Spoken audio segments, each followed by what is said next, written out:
Assalamualaikum warahmatullahi wabarakatuh. Kita hari ini akan masuk kepada materi untuk UAS yang pertama. Topik yang akan kita bahas adalah market equilibrium. Namun sebelum kita mulai secara lebih detail kepada teori dan materi beserta beberapa contoh kasus, saya perlu sampaikan juga bahwa untuk perkuliahan kita di sesi UAS ini sebagai langkah antisipasi terjadinya COVID-19, maka kita akan lakukan dengan metode online. Dan untuk perkuliahan mikroekonomi 1 ini kita akan memiliki pola di mana saya akan mengirimkan WA di dalam WA group yang berisi tentang materi yang akan saya sampaikan, dan setiap mahasiswa dipersilakan untuk melihat materinya hanya dengan menggunakan software PowerPoint sederhana biasa. Namun di situ sudah saya sediakan penjelasan secara suara.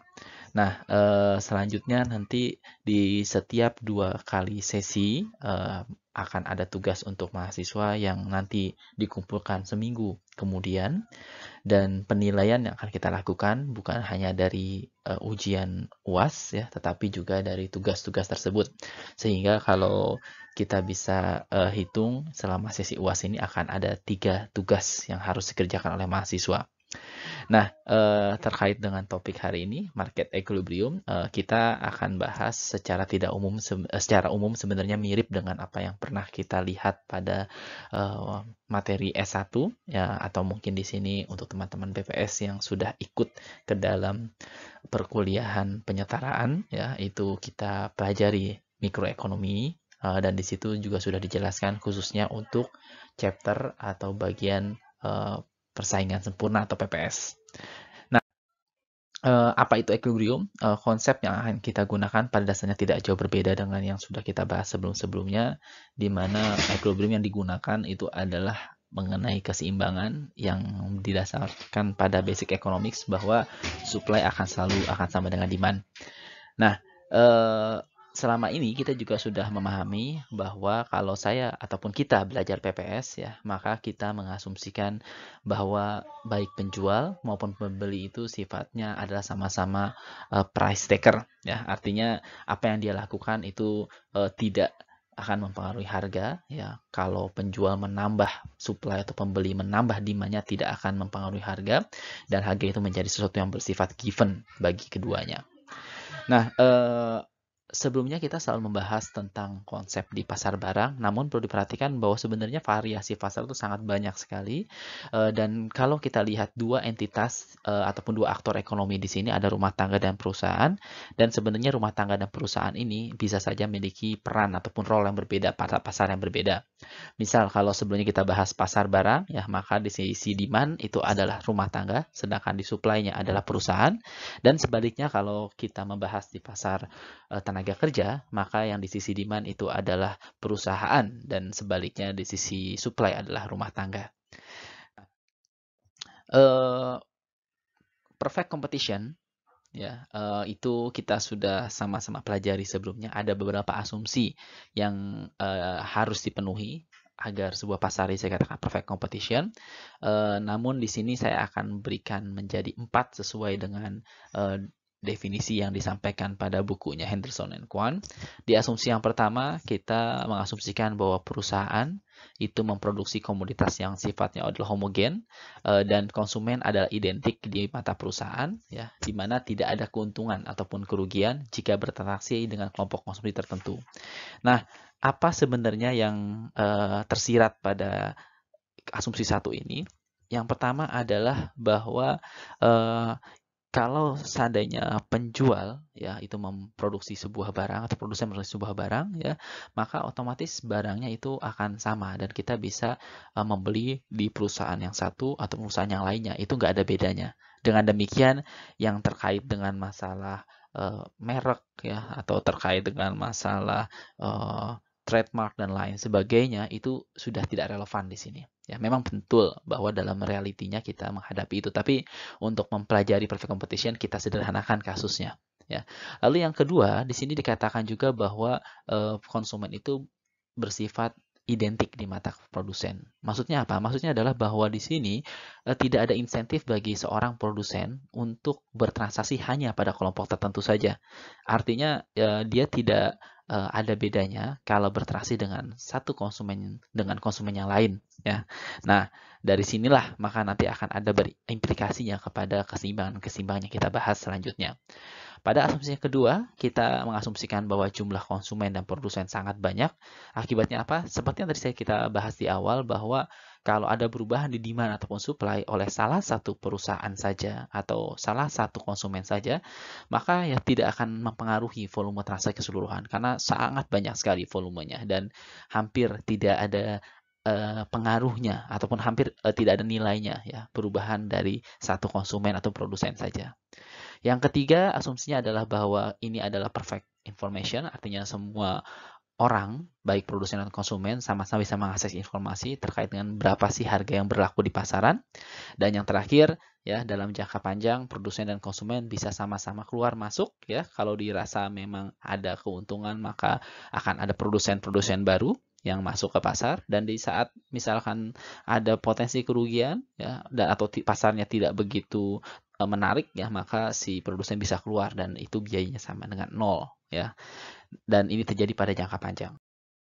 Nah, sekarang kita akan membahas sedikit tentang demand function. Pada materi di mikroekonomi yang dasar, kita sama-sama tahu bahwa pada pasar persaingan sempurna ada fungsi demand di pasar dan fungsi demand yang dihadapi oleh perusahaan. Nah, yang kita bahas hari ini tidak jauh berbeda, sama saja, namun kita lakukan pendekatan yang agak berbeda, di mana kita akan banyak menggunakan persamaan di sini dibandingkan dengan visual grafis. Nah, untuk yang pertama, kita mempertimbangkan bahwa fungsi demand dari sebuah atau seorang konsumen itu adalah DIJ, ya, dan di sini kita bisa lihat bahwa ternyata DIJ itu ataupun demand dari konsumen itu dipengaruhi oleh banyak harga, ya. Jadi di sini ada harga barang itu sendiri dan harga barang-barang lain. Dan ingat, kita sudah belajar di dalam S1 bahwa ada yang namanya barang substitute dan barang komplement. Masing-masing memiliki pengaruh yang berbeda terhadap demand barang yang kita analisis. Dan selain itu juga kita asumsikan ini juga dipengaruhi oleh income dari yang bersangkutan. Nah, kita bisa balik lagi kepada materi konsumen atau teori konsumen. Di situ kita pelajari tentang penurunan fungsi demand, dan pada dasarnya itu adalah cara kita memaksimisasi utilitas. Dan ingat, waktu belajar mengenai mikro 1 dan mikro 2, bedanya adalah pada mikro 1 kita hanya fokus pada first order condition atau turunan pertamanya, sedangkan pada mikroekonomi 2 kita sudah sampai kepada second order condition, di mana kita juga mencoba membuktikan dengan turunan kedua apakah betul, ya, yang kita dapatkan itu adalah titik maksimum atau tidak. Nah, saya tidak akan berpanjang lebar di sana. Silakan nanti dilihat lagi materi konsumennya. Nah, untuk menyederhanakan masalah di sini, kita bisa asumsikan bahwa harga barang lain dan income konstan, maka fungsi di mana kita hadapi saat ini adalah DIJ sama dengan DIJ yang merupakan fungsi daripada barang itu sendiri. Nah, ini menjadi mudah bagi kita untuk memahami karena ingat bahwa kita mempelajari biasanya hanya satu pasar komoditas tertentu saja. Nah, sekarang bagaimana kalau seandainya harga berubah? Nah, kalau seandainya harga barang itu berubah, kita sama-sama tahu bahwa dalam fungsi demand, ya, bahwa jumlah yang diminta berhubungan negatif dengan harga, sehingga kalau harga naik, demand menurun dan sebaliknya. Nah, pada kasus demikian, maka artinya ketika harga berubah, konsumen akan menyesuaikan konsumsi dari barang yang dia konsumsi, dan juga sebenarnya di sini kalau kita balik kepada slide yang awal, bahwa barang yang dia konsumsi itu banyak, bukan hanya satu. Nah, dengan demikian di sini ketika harga barang yang kita analisis berubah, sesungguhnya dalam prakteknya konsumen pasti akan menyesuaikan konsumsi dari barang-barang lain selain J itu sendiri. Nah, hal demikian sayangnya untuk mempermudah pemahaman kita itu kita hiraukan dulu untuk sementara. Nah, kalau seandainya memang itu kita hiraukan, maka dengan demikian fungsi demand yang kita miliki saat ini menjadi lebih sederhana lagi, yaitu DI sama dengan DI yang merupakan fungsi dari P. Nah, karena banyak konsumen, ya, maka dengan demikian demand agregat di pasar itu menjadi sigma atau sum dari keseluruhan demand dari konsumennya, atau sigma I sama dengan 1 sama dengan N DIP, ya, di mana itu sama dengan DP. Oke, sekarang kita masuk kepada demand yang dihadapi oleh konsumen. Tadi kita masih bicara mengenai fungsi demand sederhana.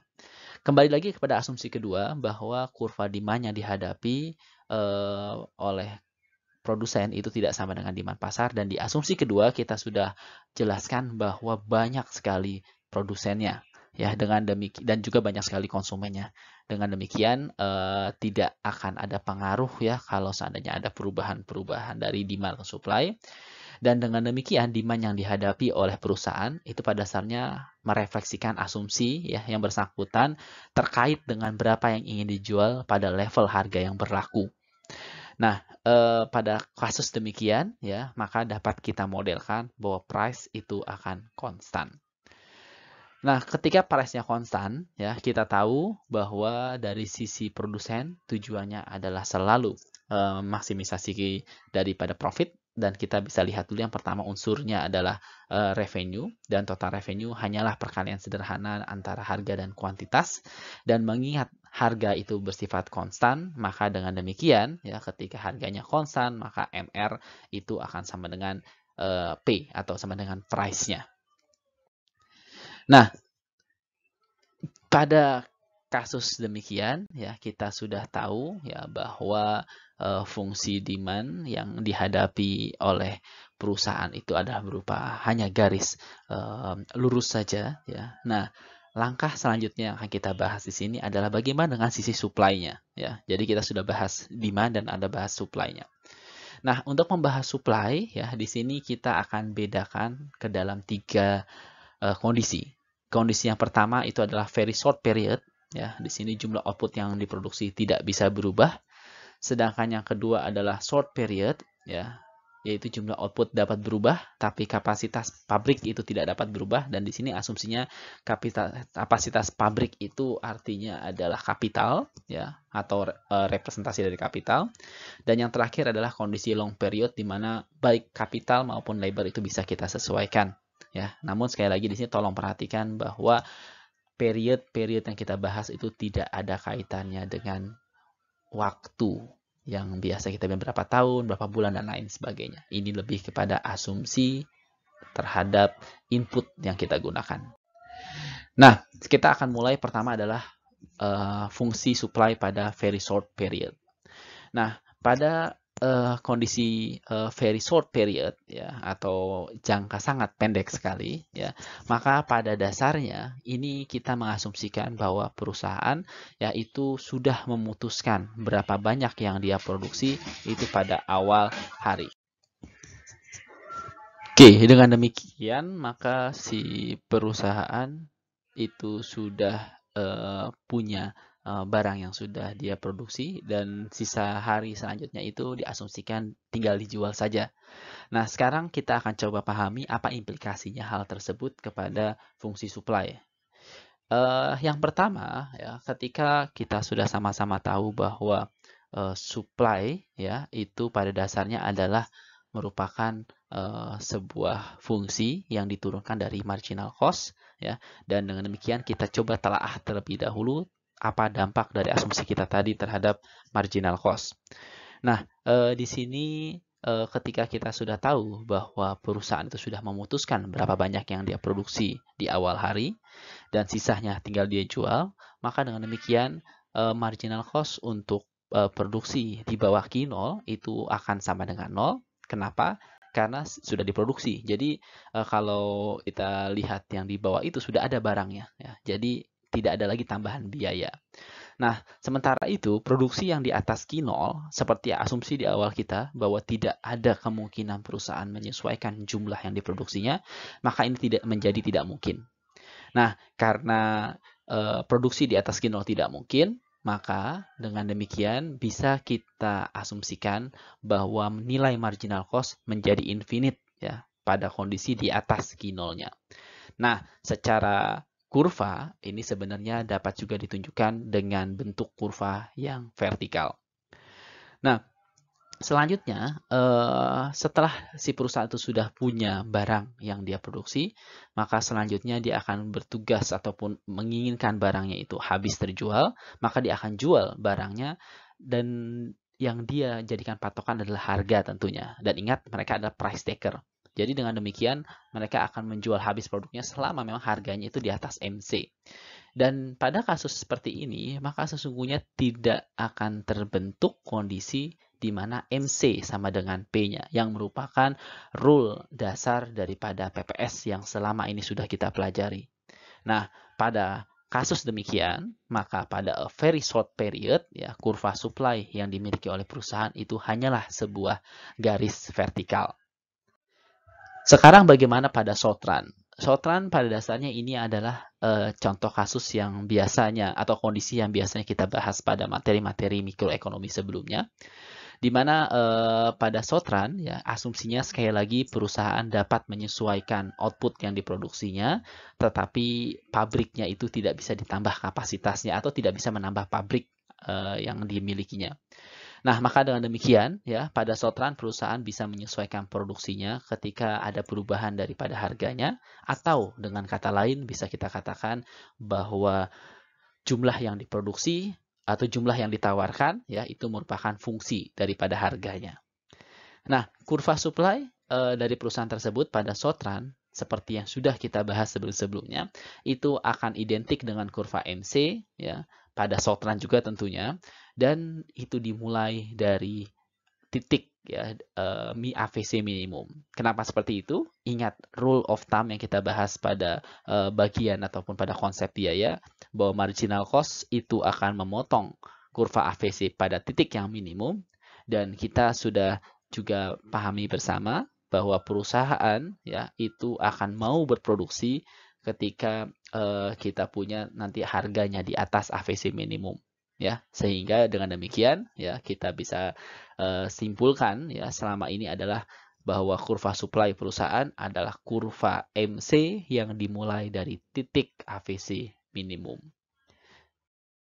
Nah, secara matematis hal ini bisa juga kita representasikan dengan fungsi seperti yang ada di slide ya, bahwa MCI sama dengan PI QI ya, dan di sini yang membedakan kita dengan pembahasan kita sebelum-sebelumnya pada mikroekonomi yang dasar adalah bahwa kita selalu menghiraukan tentang titik-titik di mana sebenarnya perusahaan itu tidak berproduksi.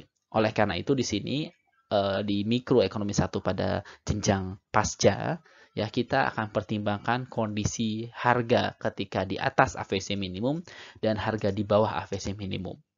Nah, coba dilihat di sini bahwa pada kondisi harga di atas AVC minimum, maka supply-nya itu menjadi supply yang merupakan fungsi daripada harga, ya. Sementara itu pada titik harga di mana harganya di bawah AVC minimum, maka supply itu menjadi nol karena perusahaan sekali lagi tidak akan mau berproduksi, atau mungkin kalau kita ingat lagi dulu belajar adalah kita sering katakan sebagai shutdown.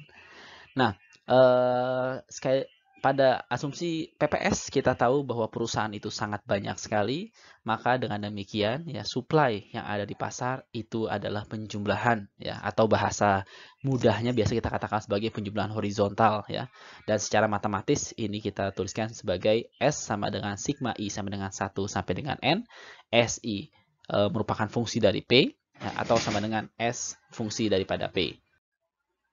Nah, selanjutnya kita masuk kepada fungsi supply pada jangka panjang atau pada long run. Nah, pada long run ini sebenarnya idenya tidak jauh berbeda dengan short run, ya intinya semua sama saja. Namun yang membedakan adalah bahwa kurva MC yang kita gunakan tidak lagi short run MC, melainkan kita sudah bahas saat ini adalah long run MC. Nah, mengenai output ya, itu juga tidak jauh berbeda ya. Output yang akan disuplai juga akan nol jika harga yang terbentuk berada di bawah AC-nya. Jadi secara konsep tidak banyak berbeda antara short run dan long run-nya ya. Namun sekali lagi yang patut diperhatikan oleh mahasiswa di sini adalah jangan sampai salah menggunakan jenis kurvanya. Nah, kurva supply pada jangka panjang dengan demikian juga akan identik ya dengan kurva marginal cost, tapi marginal cost-nya ada marginal cost long run, dan ini dimulai pada saat titik atau harga di atas AC-nya. Nah, secara matematis ya, ini bisa juga direpresentasikan dengan long run MC untuk perusahaan KI adalah MCI sama dengan PIKI. Lalu ketika P sama dengan MC yang merupakan rule of thumb dari PPS yang selama ini kita selalu pahami, dan kita asumsikan bahwa KI sama dengan SI, maka kita akan punya SI sama dengan SI atau fungsi daripada P. Nah, yang selanjutnya kita akan bahas di sini, yang merupakan aspek yang terakhir kita akan bahas pada sesi yang pertama dari market equilibrium, yaitu mengenai external economist dan external diseconomist. Ini merupakan konsep yang baru yang biasanya tidak pernah kita singgung pada materi di program sarjana, ya. Dan pada kasus kali ini kita akan bahas ya agak sedikit detail ya terkait dengan external economist dan diseconomist. Memang mengenai contoh kasusnya tidak saya sampaikan di sini karena nanti ini menjadi salah satu poin dari tugas mahasiswa pada pertemuan yang akan datang. Nah, kita masuk kepada konsep dasarnya terlebih dahulu. Ya, external economist didefinisikan sebagai suatu kondisi di mana terjadi ketika peningkatan output industri itu menurunkan kurva total cost dari setiap perusahaan di industri. Atau pada dasarnya ini merepresentasikan suatu kondisi di mana ketika industri itu mengalami ekspansi dari outputnya dan biaya yang dihadapi oleh setiap perusahaan industri itu cenderung akan mengalami penurunan. Pertanyaannya adalah kapan ini bisa terjadi? Banyak aspek yang bisa mengakibatkan hal tersebut terjadi, dan salah satunya hal ini dapat terjadi karena pada saat terjadi ekspansi daripada industrinya, perusahaan-perusahaan itu mau tidak mau akan mendorong pekerjanya agar menjadi lebih produktif. Mereka mengadakan training dan lain sebagainya. Akibatnya perusahaan itu memiliki pekerja yang lebih produktif, dan dengan demikian proses produksi menjadi lebih efisien. Dan ketika itu terjadi, maka otomatis biaya per unit yang nanti dibutuhkan itu otomatis akan mengalami penurunan. Dan ketika ini terjadi, maka dengan demikian kita akan memiliki external economist. Nah, kebalikannya itu bisa juga terjadi, yaitu ketika peningkatan output industri justru malah meningkatkan kurva total cost. Nah, inilah yang kita disebut sebagai external diseconomist. Nah, kapan ini bisa terjadi? Sama halnya dengan yang external economist, sebenarnya banyak aspek yang bisa saja mengakibatkan hal tersebut terjadi. Namun, salah satu contoh gampang atau mudah yang bisa kita temukan adalah ketika terjadinya ekspansi daripada industri yang bersangkutan, ya, maka otomatis demand akan input untuk memproduksi output yang pada industri yang bersangkutan juga akan meningkat, dan ketika permintaan akan input itu meningkat, harga input pun akan mengalami kenaikan, dan ujung-ujungnya otomatis adalah biaya per unitnya menjadi lebih mahal. Nah, ini mungkin yang mudah kita temukan contohnya, kasusnya dalam kehidupan real, ya, dan itulah salah satu alasan kenapa bisa terjadi external diseconomist. Nah, sekarang bagaimana implikasinya? Kita mulai dari yang paling sederhana dulu, ya. Jadi kita bahas dulu dari sisi perusahaannya. Misalkan kita punya fungsi biaya perusahaan itu agak sedikit kita modifikasi. Sebelum-sebelumnya kita selalu membahas ya fungsi cost adalah bla bla bla bla, tetapi kita selalu memandang sebagai satu entitas sendiri aja. Padahal sebenarnya bisa saja ya biaya yang dia istilahnya harus keluarkan itu akan juga tergantung kepada biaya ya yang dikeluarkan oleh perusahaan lain di industri tersebut. Nah, oleh karena itu di sini kita bisa memodelkan fungsi biaya menjadi sebuah fungsi yang dipengaruhi oleh output yang diproduksi oleh perusahaan itu sendiri dan juga output yang diproduksi oleh industri secara keseluruhan. Kalau dilihat dibandingkan dengan buku, di sini saya memang merubah notasinya, bukan Q kecil melainkan Q besar agar lebih mudah bagi teman-teman mahasiswa untuk membedakan antara mana yang output industri, mana yang output perusahaan. Nah, selanjutnya di sini tolong juga perhatikan bahwa kita bisa memodelkan CI sama dengan fungsi daripada QI dan Q besar, itu karena tadi kita sudah bahas sebelumnya, adanya kemungkinan eksternal ekonomis dan disekonomis. Dan konsepnya adalah bahwa ketika terjadi ekspansi output dari industri, ini bisa mempengaruhi biaya dari perusahaan. Nah, pengaruhnya, sekali lagi saya ulangi, bisa saja dia menjadi lebih rendah atau yang disebut dengan eksternal ekonomis, atau bisa menjadi lebih mahal atau yang kita sebut dengan eksternal disekonomis. Nah, selanjutnya sebagai perusahaan tentu saja dia ingin mencapai tujuan utamanya yaitu maksimisasi profit ya, dan di sini fungsi profit perusahaan sama dengan yang sebelum-sebelumnya itu dimodelkan sebagai PE sama dengan revenue dikurangi dengan cost-nya. Nah, selanjutnya di sini karena kita sudah tahu bahwa revenue pada dasarnya hanyalah perkalian antara harga dengan kuantitas yang disuplai ya, maka atau kuantitas yang terjual, maaf, dan kita juga asumsikan di sini bahwa maaf itu salah saya ketik, itu harus Q besar ya, bahwa Q besar ataupun output perusahaan konstan, akibatnya maksimal profit menjadi seperti yang kalian lihat pada slide-nya. Nah, di sini sekali lagi kita pada tahap awal dibuat sederhana dulu bahwa output daripada industri asumsinya konstan terlebih dahulu. Nanti akan kita lihat bagaimana kalau seandainya asumsi ini kita rubah dan apa implikasi supply. Nah, selain itu juga kita harus juga mengecek ya apakah betul second order condition sudah terpenuhi ya, karena di sini sekali lagi yang kita inginkan adalah maksimisasi profit ya, maka otomatis second order conditionnya dia haruslah positif. Nah, ketika masing-masing perusahaan sudah mencapai titik maksimisasi profitnya seperti yang tadi sudah kita paparkan, maka nanti akan ada supply dari masing-masing perusahaan, dan dengan demikian supply agregat atau supply keseluruhan dari pasar hanyalah penjumlahan dari seluruh perusahaan yang ada di industri tersebut. Nah, sampai poin ini kita belum bisa menjawab bagaimana pengaruh eksternal ekonomis dan disekonomis. Untuk menjelaskannya lebih enak ya, kita akan gunakan contoh kasus ya, di mana kita asumsikan ada ekonomi yang di mana industrinya hanya terdiri dari 2 perusahaan, dan fungsi biaya kalian bisa lihat di sini ada C1 dan C2. Ya, di sini kalian bisa lihat bahwa C1 adalah alfa Q1 kuadrat plus alfa plus beta kuadrat Q1 plus beta Q1 Q besar. Nah, sebenarnya yang paling terakhir ini di sisi paling kanan kalian bisa lihat Q1 kali Q dan ada beta, itulah menunjukkan bagaimana interaksi ya output industri bisa mempengaruhi cost daripada perusahaan pertama. Hal yang sama juga kalian bisa lihat pada Q2 ya, atau perusahaan kedua, di mana di situ juga ada beta Q2 kali besar. Nah, selanjutnya karena kita tahu di dalam industri tersebut hanya ada 2 perusahaan, maka Q besar itu hanyalah penjumlahan Q1 dan Q2. Nah, yang menjadi concern kita saat ini adalah nilai-nilai parameternya, itu alfa betanya di sini.